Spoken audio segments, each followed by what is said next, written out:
Hello दोस्तों, welcome to our channel Pathfinder for NET JRF. और दोस्तों, आज हम उपस्थित हुए हैं आपके आरपीएससी फर्स्ट ग्रेड में जो अक्टूबर में एग्जाम प्रस्तावित है, उस अक्टूबर के एग्जाम को ध्यान में रखते हुए हमने एक टेस्ट सीरीज लॉन्च करी है हमारी ऐप पाथफाइंडर लर्निंग ऐप पर, जिसका लिंक आपको डिस्क्रिप्शन में मिल जाएगा। और उस टेस्ट सीरीज में आपको जो जितने भी टॉपिक हैं, 86 जो टॉपिक हैं, उनके टॉपिक वाइज टेस्ट होंगे। 11 है वो यूनिट वाइज टेस्ट है, जैसे सीनियर सेकेंडरी है ना। फिर उसके बाद में आपका यूजी लेवल, पीजी लेवल। फिर अगर जैसे हम बात करें भारत का भूगोल का एक साथ टेस्ट हो जाएगा। फिर अगर फिजिकल ज्योग्राफी की बात करें तो वो सारे एक साथ आ जाएंगे। तो प्रैक्टिकल ज्योग्राफी का अलग से, तो एक यूनिट वाइज हमने 11 टेस्ट है वो बनाए हैं, जिनमें 120 प्रश्न रहेंगे। साथ ही साथ 10 टेस्ट हैं वो फुल सिलेबस आधारित टेस्ट हैं, वो रहने वाले हैं। और इन सभी टेस्टों का वीडियो सॉल्यूशन तो हम करवाते ही हैं।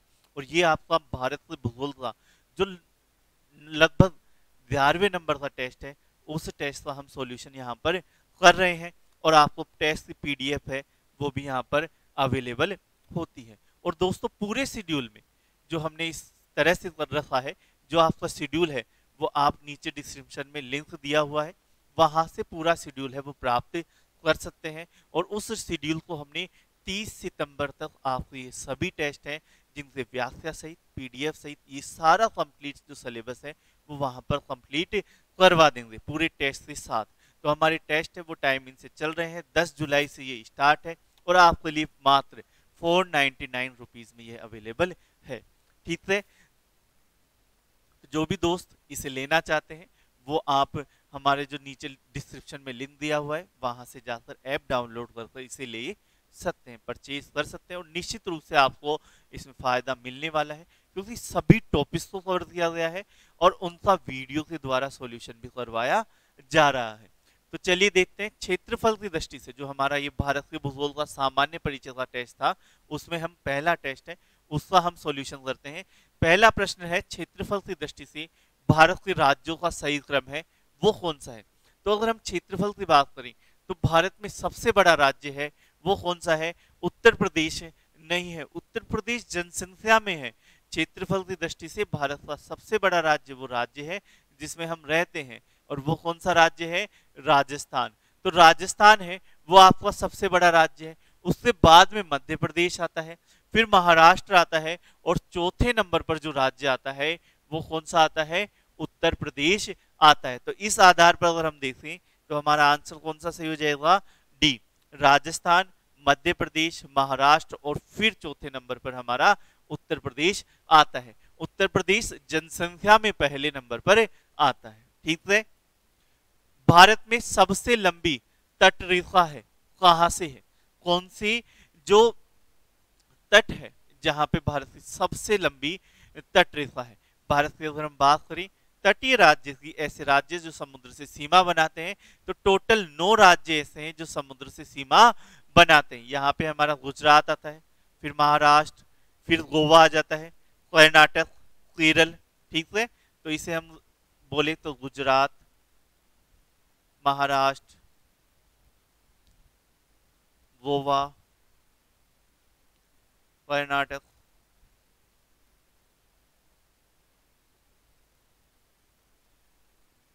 तमिलनाडु, आंध्र प्रदेश, उड़ीसा, आपका फिर आ जाता है पश्चिम बंगाल। तो ये टोटल 9 राज्य है और 4 केंद्र शासित प्रदेश। जो यूटी है वो कितने हैं? 4। तो 4 यूटी में एक तो आपका आ जाता है अंडमान एंड निकोबार, यहां पे स्थित है आपका लक्षद्वीप, यहां पे आ जाता है दादर नागर हवेली, नागर हवेली एवं दमन द्वीप। ये दोनों मिला दिए ना आजकल, तो दमन द्वीप। फिर आ जाता है आपको, ये तो 3 हो गए, और आ जाता है आपका पुडुचेरी। और ये जो पुडुचेरी है वो आपके तमिलनाडु में है, इसकी राजधानी भी तमिलनाडु में है, लेकिन यह जो केंद्र शासित प्रदेश है वो 3-4 जगहों पर 3 राज्यों में फैला हुआ है। एक तो पुडुचेरी तमिलनाडु में, और फिर कराईकल, वो भी तमिलनाडु में है। इससे ऊपर हम आंध्र प्रदेश में इसका आता है यमन, एक जिला, और फिर आ जाता है माहे, जो केरल में पड़ता है, एक जिला पड़ता है। तो इस तरह से हमारे 4 केंद्र शासित प्रदेश और 9 राज्य है वो तटीय रेखाएं बनाते हैं, और सबसे ज्यादा लंबी है वो गुजरात राज्य में। ए ऑप्शन इसमें सही होने वाला है। फिर आ जाते हैं, निम्न में से कौन एक भारत के सबसे दक्षिणी स्थान को इंगित करता है? सबसे दक्षिण में कौन सा है ये हमें बताना है। तो सबसे दक्षिण में भारत में कौन सा है? कन्याकुमारी है, कन्याकुमारी है ना। इसमें एक ऑप्शन को हम कौन सा कर लेते हैं? इंदिरा पॉइंट। ठीक है, तो सही आंसर कौन सा होगा?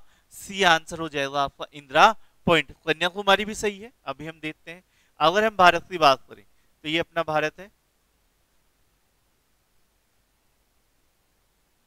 दिख रहा है, ज्यादा छोटा थोड़ी हो गया है ना। तो ये अपना भारत है, और इस भारत में यहां पर और यहां पर है ना। तो सबसे दक्षिण, अगर हम अंडमान निकोबार द्वीप समूह में निकोबार में सबसे लास्ट में देखें तो यहां पर आता है आपका इंदिरा पॉइंट, और यहां पे आता है आपका कन्याकुमारी। ठीक है, इसे बोलते हैं केप कोमोरिन, नाम से भी इस स्थान को जानते हैं। इधर है सबसे पश्चिम वाला जो स्थान है, सबसे पश्चिम है वो गुजरात में, कच्छ में। कौन सा है? गुजरात में कच्छ में जो स्थान है वो है वुहार माता या वोहार मोती। गुजरात के कच्छ में यह है आपका स्थित है। सबसे उत्तर में अगर हम बात करें तो सबसे उत्तर में है इंदिरा कोल, जो कि आपका सियाचिन के पास है। लेह में और लद्दाख, इसमें कौन सा आ जाएगा? यूटी आपका आ जाएगा। ठीक है, अगर सबसे हम पूर्व की बात करें तो वो है आपका किबिथु अजा जिला, कौन सा? अरुणाचल प्रदेश। तो अरुणाचल प्रदेश में यह शामिल होता है। तो इस तरह से हम इसे पूरे जो भारत के उत्तर पश्चिम और दक्षिणी बिंदु है उन्हें हम जानते हैं। ठीक है, चलिए नेक्स्ट में आते हैं। भारत की सबसे लंबी सीमा है कौन से देश से है? चीन के साथ है, पाकिस्तान के साथ है, बांग्लादेश या म्यांमार के साथ है।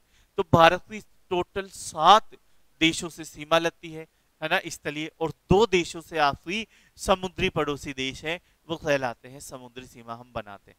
तो 7 देशों की अगर हम बात करें तो उन्हें हम बचपन एमबी के नाम से जानते हैं, है ना। तो बचपन में बांग्लादेश, इसकी सीमा सबसे ज्यादा है। ये जो क्रम है वो इस सीमाओं का भी क्रम है, लंबाई सबसे ज्यादा। फिर चीन, जैसे चीन, पैसे पाकिस्तान, और नैसे नेपाल। फिर आ जाता है यहां पे म्यांमार, भूटान,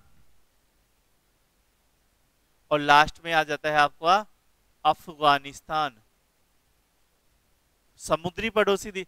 ये सबसे छोटी सीमा अफगानिस्तान थी और सबसे बड़ी सीमा बांग्लादेश की है। सबसे बड़ी बांग्लादेश, फिर चीन, फिर पाकिस्तान, फिर नेपाल, फिर म्यांमार, भूटान और अफगानिस्तान। तो ये क्रम आपको अच्छे से ध्यान में रखना है। अगर हम समुद्री पड़ोसी की बात करें तो पहले पे आ जाएगा श्रीलंका, जो आजकल बहुत ज्यादा न्यूज में बना हुआ है, और उसके बाद में दूसरे नंबर पर आ जाता है आपका मालदीव। ठीक है, तो ये हमारे देश आते हैं। तो हमारा सही आंसर कौन सा हो जाएगा? डी आंसर आपका सही हो जाएगा। भारत का उत्तरी मैदान निम्न में से किसकी देन है? जो उत्तर वाला जो मैदान है, अगर हम भारत के फिजिकल रीजन की बात करें तो भारत का जो फिजिकल रीजन है उसे हम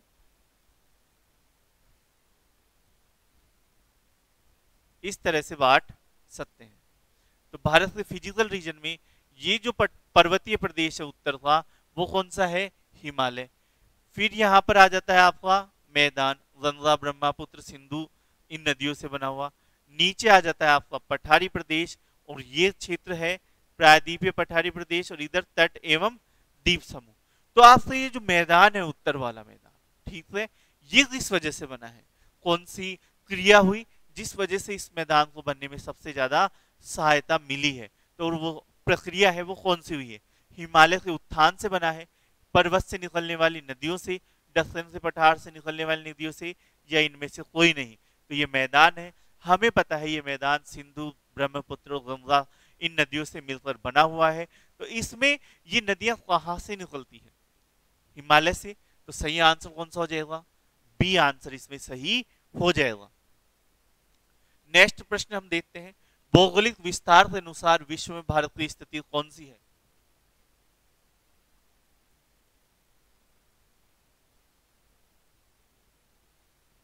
ये प्रश्न अगर हम बात करें तो सबसे इजी प्रश्न है ना? और इसका आंसर आपको मुझे कमेंट बॉक्स में देना है। वो 7वें नंबर पे भारत है, और उस 7 से पहले 6 जो बड़े देश है, उन सभी 6 बड़े देशों के नाम आप मुझे कमेंट बॉक्स में लिखकर बताओगे। तो इसमें आंसर कौन सा हो जाएगा? 7। थोड़ा सा काम तो हमें घर पे भी करना चाहिए ना, ठीक है?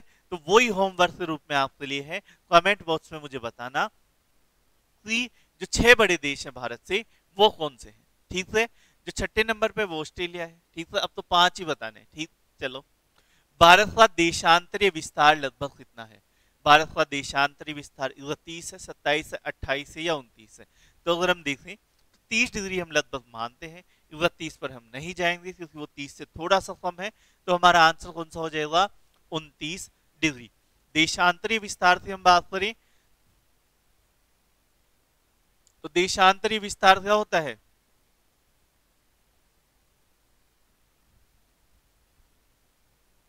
देशांतरीय विस्तार होता है पूर्व से पश्चिम की ओर जो विस्तार होता है हमारा, उसे देशांतरीय विस्तार के नाम से जानते हैं। यानी ये सीमा और ये सीमा, इन दोनों सीमाओं पूर्व से पश्चिम की ओर का जो विस्तार है वो हमारा देशांतरीय विस्तार होता है।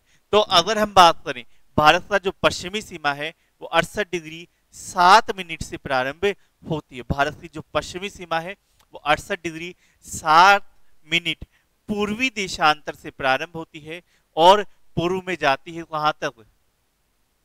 97 डिग्री 25 मिनट पूर्वी देशांतर तक जाती है। तो ये तो देशांतरीय विस्तार हो गया। और अक्षांशीय विस्तार, ये जो मेन भूमि है 8 डिग्री 4 मिनट, कौन सा? उत्तरी अक्षांश, नॉर्थ यानी उत्तरी अक्षांश से प्रारंभ होती है और 37 डिग्री 6 मिनट उत्तरी अक्षांश तक ये है जाती है। तो अक्षांशीय विस्तार हमारा 8 डिग्री 4 मिनट से 37 डिग्री 6 मिनट, और देशांतरीय विस्तार हमारा 68 डिग्री 7 मिनट से 97 डिग्री 25 मिनट आता है। और हमारा सही आंसर कौन सा हो जाएगा? बी आंसर हमारा सही हो जाता है। चलिए नेक्स्ट प्रश्न में, कर्क रेखा भारत के कितने राज्यों से होकर गुजरती है? जो कर्क रेखा है वो भारत में कितने राज्यों से होकर गुजरती है? तो वो गुजरती है कितने राज्यों से? 6, 7, 9 या 8?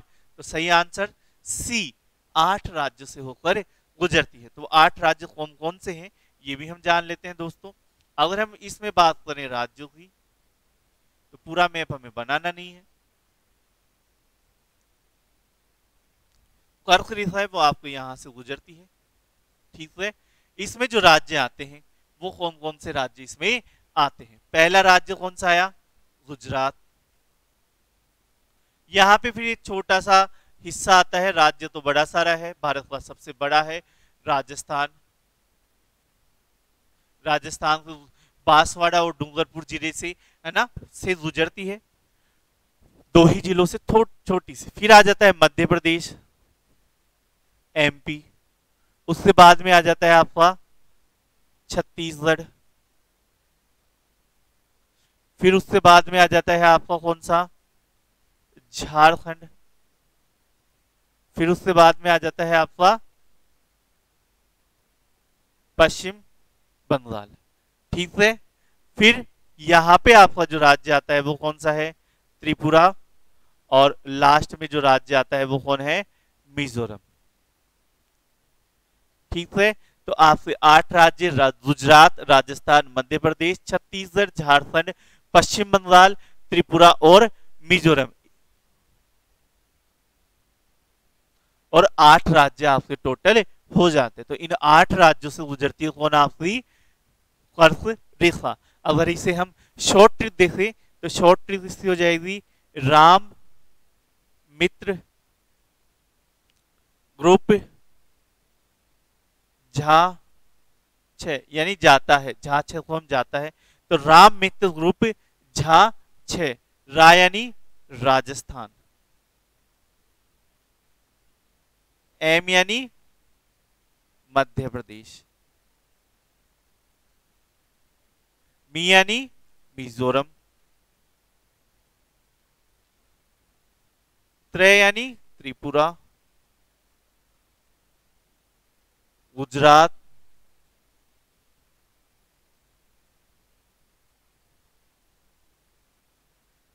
पे यानी पश्चिम बंगाल, झ यानी झारखंड और छ यानी छत्तीसगढ़। तो इस तरह से हमारे पास टोटल 8 राज्य हमारे पास आते हैं। आई होप आपको ये ट्रिक्स है वो अच्छी लगी होगी और ये 8 से 8 राज्य आपको याद हो गए होंगे। चलिए नेक्स्ट प्रश्न में चलते हैं। भारत की जलवायु मोटे तौर पर है, मोटे तौर पे ही बतानी है ना। तो मोटे तौर पर भारत की जलवायु कैसी है? उपोष्ण कटिबंधीय है, शुष्क है, शीतोष्ण कटिबंधीय, मानसूनी है, आर्द्र है। तो भारत की जलवायु की अगर हम बात करें तो भारत जलवायु कटिबंधों के आधार पर तो आपका उष्ण कटिबंध में भी आता है और उपोष्ण कटिबंध में भी आता है।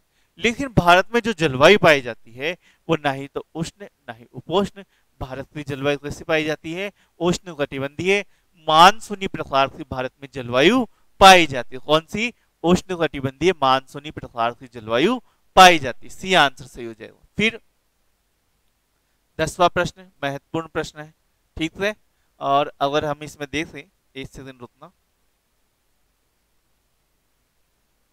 चलिए, तो 10वां प्रश्न, निम्नलिखित कथनों में से कौन भारत के बारे में सही है? सही उत्तर देकर बताना है। भारत विश्व का 5वां बड़ा देश है, ठीक है। यह स्थल मंडल के कुल क्षेत्रफल का 2.4% भाग लिए हुए है। समूचा भारत उष्ण कटिबंध में है और 82.5 डिग्री पूर्वी देशांतर का उपयोग भारतीय मानक समय निर्धारित करने के लिए किया जाता है। कूट है ए 1 और 2 सही है, बी 2 और 3 सही है, सी 1 और 3 सही है और डी 2 और 4 सही है। तो सही आंसर आप सभी दोस्तों को बताना है, कौन से सही रहने वाले, कौन से इसमें गलत रहने वाले। तो इसमें सही आंसर कौन सा आएगा? भारत अभी हमने देखा था 5वां नहीं 7वां बड़ा देश, और भारत उष्ण कटिबंध में नहीं है, उष्ण और उपोष्ण दोनों कटिबंध में। तो ये दोनों स्टेटमेंट आपके गलत हो जाते हैं। भारत है वो कुल स्थल मंडल का 2.4% है, ये सही स्टेटमेंट है। और 82.5 डिग्री पूर्वी देशांतर है वो भारतीय समय को निर्धारित करती है, स्थानीय मानक समय को निर्धारित करती है। तो ये दोनों ही सही है। तो 2 और 4 अब आपका सही आंसर रहेगा, यानी डी ऑप्शन है वो आपका सही रहने वाला है। चलिए नेक्स्ट क्वेश्चन पे चलते हैं। भारत का क्षेत्रफल संसार का 2.4% है, परंतु इसकी जो जनसंख्या है यहाँ पर वो कितनी रहती है? 16%, 17%, 18% या 28%। तो यहाँ पे रहने वाली जो जनसंख्या है वो कितनी है? 17%। तो ये इजी प्रश्न है। भारत विस्तृत है, अभी हमने देखा था। अगर ये इनकी बात करें तो ये कौन से हैं? अक्षांशों की बात कर रहे हैं। और भारत है वो अक्षांशों की दृष्टि से सिर्फ और सिर्फ उत्तरी अक्षांश में आता है, दक्षिण में नहीं आता। तो ये भी गलत, ये भी गलत, बचा ये, है ना। तो 8 डिग्री 28 मिनट नहीं, 8 डिग्री 4 मिनट से 37 डिग्री 6 मिनट। तो ये भी गलत। सही आंसर कौन सा हो जाएगा? डी, इनमें से कोई नहीं। और विस्तार अभी हमने पिछले प्रश्न में देखा ये डिटेल से। कर्क रेखा किस राज्य से होकर गुजरती है? तो 8 राज्यों से होकर गुजरती है। और अगर हम इसमें बिहार हटा दे, झारखंड ही रहने दे सिर्फ, तो सही आंसर कौन सा हो जाएगा? झारखंड। उड़ीसा से भी नहीं गुजरती है, उत्तर प्रदेश से भी नहीं गुजरती है, आंध्र प्रदेश से भी नहीं गुजरती है, झारखंड से यह गुजरती है।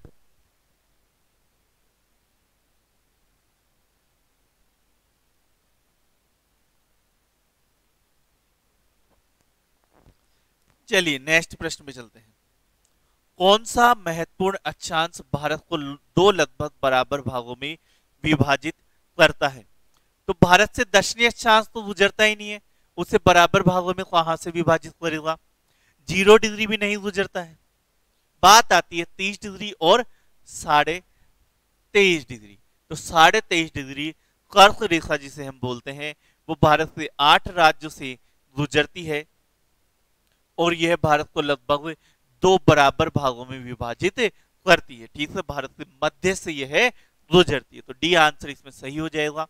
निम्न में से कौन सा भारतीय राज्य कर्क रेखा के उत्तर में स्थित है? जो हमने अभी पढ़े थे राज्य,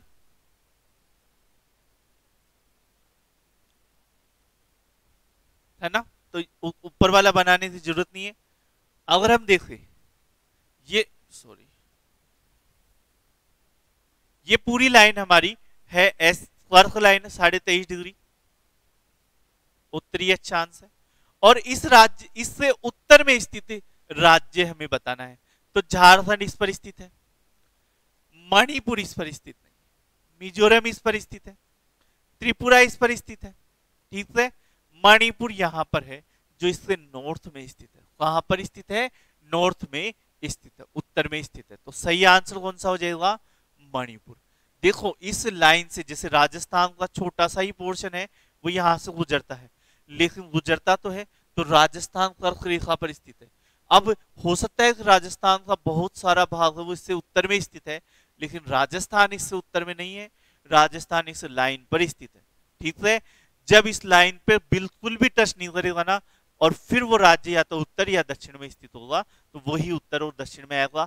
अगर इस लाइन को थोड़ा सा भी टच कर रहा है तो वो राज्य उसी लाइन पर स्थित है। तो ये आपको ध्यान में रखना है, मणिपुर इससे उत्तर में स्थित है। कोई भी प्रश्न में थोड़ा सा भी डाउट हो तो आप कमेंट कर सकते हैं, उसका जो सॉल्यूशन है वो नेक्स्ट वीडियो में हम आपको दे देंगे। जो हमारी डेली वीडियो की क्लासेस चलती है, डेली जो हमारे प्रश्नों की क्लासेस चलती हैं गुड मॉर्निंग सीरीज के नाम से, जिसमें हम सुबह की शुरुआत है वो ज्योग्राफी के महत्वपूर्ण प्रश्न 15 प्रश्नों से हम करते हैं, तो उसमें भी आपको इनके सॉल्यूशंस है वो मिल जाएंगे। जो भी आपके डाउट होंगे तो उसमें भी हम उन प्रश्नों को शामिल कर लेंगे। ठीक है, फिर आ जाते हैं जून माह में निम्न स्थानों में से कहां पर दिन की अवधि अधिकतम होती है? अब हम बात कर रहे हैं कौन से की? जून महीने की। तो जून महीने में सूर्य होता है कहां पर? 23.5 डिग्री पर। ठीक है, यहाँ पे सूर्य है वो हमारा सीधा चमकता है, और इसमें हमें पता है जैसे जैसे हम ध्रुव की ओर जाते हैं 0 डिग्री से, दिन की अवधि क्या होती है? बढ़ती जाती, दिन की अवधि बढ़ती है। जब हम गर्मियों के समय जब सूर्य कहां पर होता है? 23.5 डिग्री उत्तरी अक्षांश पर होता है, तब हम जैसे जैसे ध्रुव की ओर जाते हैं दिन की अवधि क्या है? बढ़ती है। अगर हम बात करें भारत की, तो भारत है वो यहां पर ऐसे स्थित है। इस भारत में दिल्ली है वो यहां पर आ जाएगा, भोपाल है वो यहां पर, हैदराबाद यहां पर, और चेन्नई यहां पर। तो सबसे दिन की अवधि वहां पे ज्यादा होगी, यही बताना है। तो दिन की अवधि जहां पर वहां पर ज्यादा होगी जो ध्रुवों के सबसे ज्यादा पास है, और इसमें ध्रुवों के सबसे पास ज्यादा कौन सा है? दिल्ली शहर स्थित है। तो दिल्ली में यहाँ पे जो ध्रुव दिन की अवधि है वो सबसे ज्यादा होगी। चलिए नेक्स्ट प्रश्न में आते हैं। गुजरात के सबसे पश्चिमी गांव और अरुणाचल प्रदेश के सबसे पूर्वी छोर पर स्थित वालंग के समय में कितने घंटे का अंतर होगा? तो इसमें सही आंसर कौन सा होने वाला है? 2 घंटे का अंतर इसमें होने वाला है। कितने घंटे का? 2 घंटे का। भारत का पूर्वी और पश्चिमी छोर, उन दोनों के मध्य समय का अंतर कितना होता है? 2 घंटे का। हमें पता है कि क्या 15 डिग्री अक्षांश जब पृथ्वी चलती है तो 1 घंटे का समय उसमें लगता है, और भारत के पूर्वी और पश्चिमी दोनों देश, दोनों किनारों के मध्य, छोरों के मध्य जो अंतर है वो कितना है? 30 डिग्री देशांतर का है। तो 15 डिग्री चलने में 1 घंटा लगा, तो 30 डिग्री चलने में 2 घंटे लगते हैं। तो इस हिसाब से हमारे इन दोनों के मध्य अंतर है वो 2 घंटे का आता है। और समय कैसे निकालते हैं? एक स्थान से दूसरे स्थान में समय में अंतर कैसे आता है, इस पर मेरी वीडियो आपको बनाई हुई है। आप अगर देखेंगे ना तो समय गणना पाथफाइंडर फॉर नेट जेआरएफ तो आपको मिल जाएगा, साथ ही साथ आई बटन में भी ये वीडियो शो हो रहा होगा। तो पूरा डिटेल से समय किस तरह से निकालते हैं आपको उसमें बताया गया है, तो आप वहां से इसे देख सकते हैं। फिर आते हैं, यदि भारतीय मानक समय के अनुसार पूर्वाह में 10 बजे है तो 82.5 डिग्री पूर्वी देशांतर पर शिलोंग का स्थानीय समय क्या होगा। तो शिलोंग का स्थानीय समय क्या रहने वाला है ये आपको बताना है। 9 डिग्री 9:38, 10:38, 10:22 और 9:22 देखते हैं। भारतीय मानक समय यानी 82.5 डिग्री, 82.5 डिग्री पर बज रहे हैं कितने, 10 बज रहे हैं, और हमें बताना था 92 डिग्री था। चलिए कितना समय बज रहा है, डिफरेंस इतना आ रहा है, अंतर कितना आ रहा है, दोनों देशांतरों के मध्य अंतर है वो कितना आ रहा है आपका 9.5 डिग्री का अंतर आ रहा है। ठीक है, कितने का अंतर आ रहा है, 9.5 डिग्री। चलिए इसका भी सॉल्यूशन करते हैं। अब अगर हम बात करें इस 9.5 डिग्री को दो भागों में बांट देते हैं, एक तो 7.5 डिग्री और एक 2 डिग्री, 9.5 डिग्री हो गई। 15 डिग्री चलने में पृथ्वी को समय लगता है 1 घंटा, तो 7.5 चलने में कितना लगेगा, आधा घंटा, आधा घंटा यानी 30 मिनट। चलिए तो इसमें तो कितना आ गया 30 मिनट, प्लस 1 डिग्री पृथ्वी को चलने में लगते हैं 4 मिनट। ठीक है, 15 का 60 में भाग दिया तो 4 मिनट। ठीक है, तो 2 डिग्री चलने में पृथ्वी को लगेगा 8 मिनट, तो यहां पे कितना आ जाएगा 8 मिनट, यानी टोटल है वो 38 मिनट का समय का अंतर आएगा।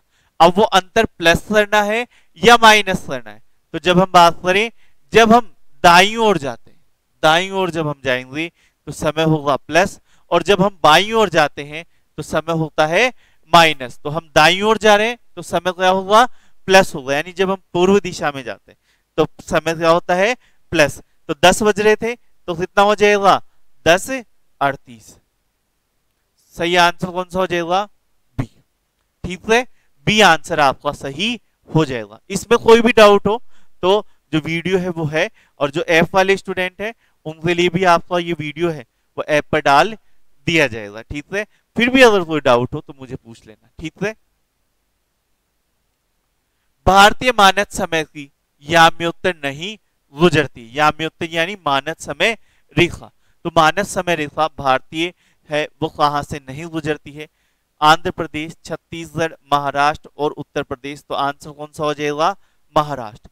5 राज्यों से यह गुजरती है, उत्तर प्रदेश है ना, उड़ीसा, झारखंड, छत्तीसगढ़ और आंध्र प्रदेश। इन 5 राज्यों से यह गुजरती है, महाराष्ट्र से यह नहीं गुजरती। बांग्लादेश की सीमा से लगे भारतीय राज्य कौन कौन से, ठीक है, सही बात है, बांग्लादेश की सीमा से लगे हुए राज्य हमें बताने हैं। तो कौन बताएगा, मैप बना लेते हैं, नीचे से बनाते हैं।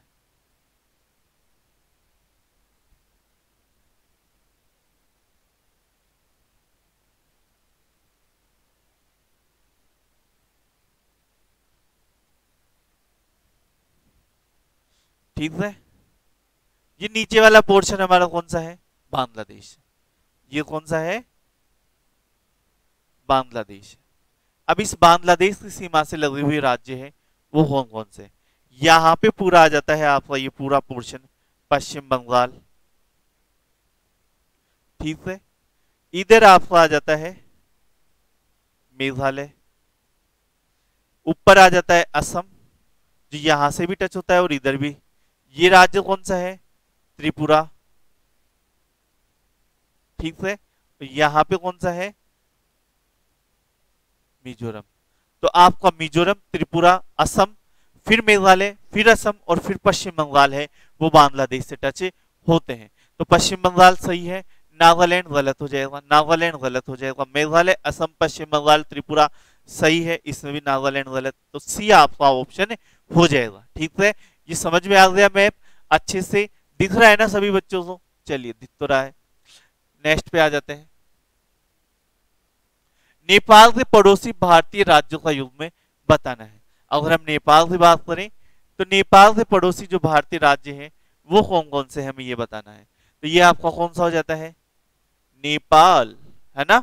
और इस नेपाल में कौन कौन से राज्य हैं वो है, यहाँ पे आपको कौन सा आ जाता है? उत्तराखंड। इधर आपको आ जाता है यूपी, ज्यादा ही बारिश हो गया ना। इधर कौन सा आ जाएगा? यूपी। ये कौन सा हो जाएगा? बिहार। यहाँ पे एक राज्य है वो टच होता है, वो कौन सा है?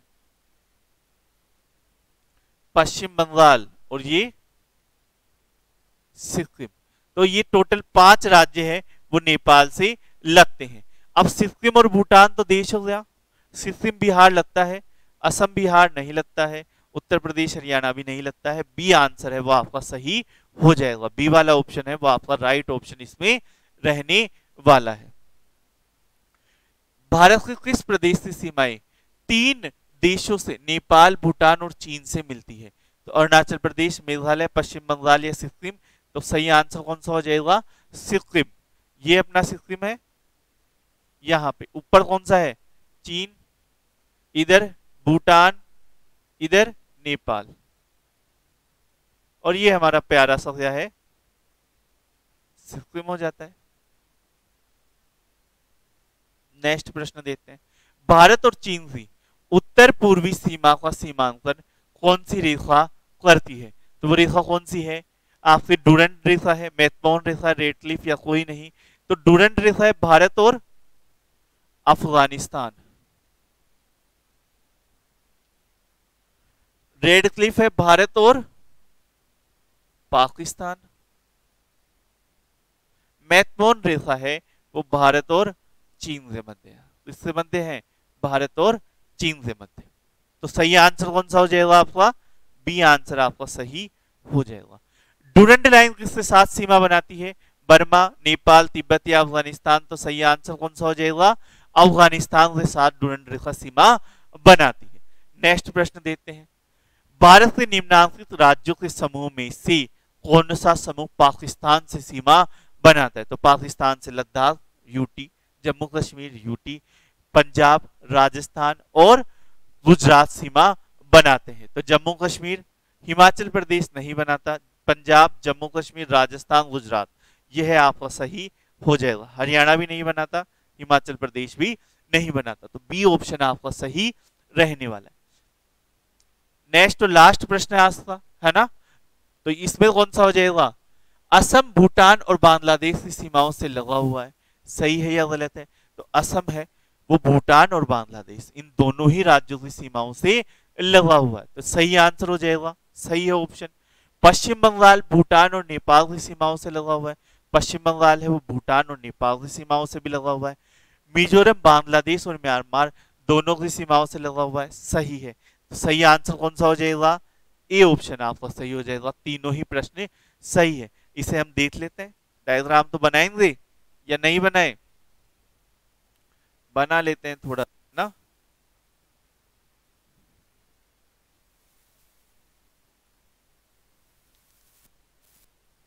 ये ऐसे कुछ हमारा नॉर्थ ईस्ट होता है।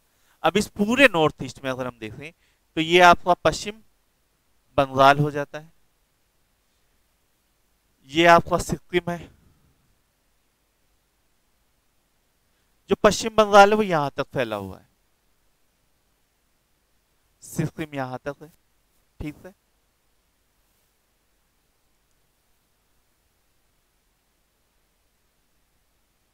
ये आपका मेघालय है, सॉरी सॉरी,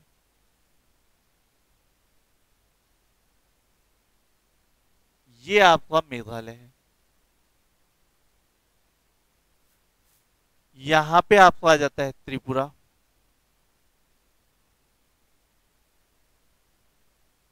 मिजोरम, मणिपुर, नागालैंड, और लास्ट में आपका ये जो पोर्शन बचता है वो कौन सा है, अरुणाचल प्रदेश, और बीच वाला जो पोर्शन है वो कौन सा है, असम। ठीक है, दिख रहा है मेरे बच्चे से, तो ये पूरा पोर्शन है। अब अगर हम बात करें इसमें, जो ऑप्शन बोल रहा है असम राज्य है, इधर ऊपर कौन सा है, भूटान, तो असम, भूटान और बांग्लादेश, तो असम भूटान से सीधा टच है। साथ ही साथ अगर हम बात करें तो बांग्लादेश से यहां पर मेघालय और त्रिपुरा के बीच में, और पश्चिम बंगाल और मेघालय के बीच में, इन दो जगहों से ये टच होता है, तो सही है। अगर हम बात करें पश्चिम बंगाल भूटान और नेपाल की सीमाओं से लगा हुआ है, तो पश्चिम बंगाल यहाँ पे भूटान सिक्किम के पास से इस सीमा से भी लगा हुआ है, और नेपाल से तो लगा हुआ ही है, ये पूरा नेपाल है। ठीक है, इन दोनों से लगा हुआ है। मिजोरम बांग्लादेश और म्यांमार की सीमाओं से लगा हुआ है, तो ये आपका मिजोरम राज्य है, यहाँ पे बांग्लादेश है, तो इसकी सीमाओं से भी लगा हुआ है। और इधर पूरा ये जो है वो ये पूरा प्रदेश कौन सा है, म्यांमार है। ठीक है, तो इस म्यांमार की सीमाओं से भी लगता है, तो तीनों ही स्टेटमेंट है वो आपके सही हो जाते हैं। ठीक है, तो मैप आप अच्छे से बना सकते हैं वीडियो पोस्ट कर। आई होप आप सभी दोस्तों को ये जो लेक्चर है, जो हमारा सॉल्यूशन है, अच्छा लगा होगा। अच्छा लगा है तो ज्यादा से ज्यादा लोगों को शेयर करें, अवेयर करें, और आप जल्दी से जल्दी हमारी टेस्ट सीरीज है वो परचेज करें, क्योंकि फिर आपको वो 30% ऑफ वाला है वो आपको नहीं मिल पाएगा अगर आप लेट हो जाते हैं, है ना। तो जल्दी से जल्दी इसके लिए प्रयास करें। धन्यवाद दोस्तों, धन्यवाद।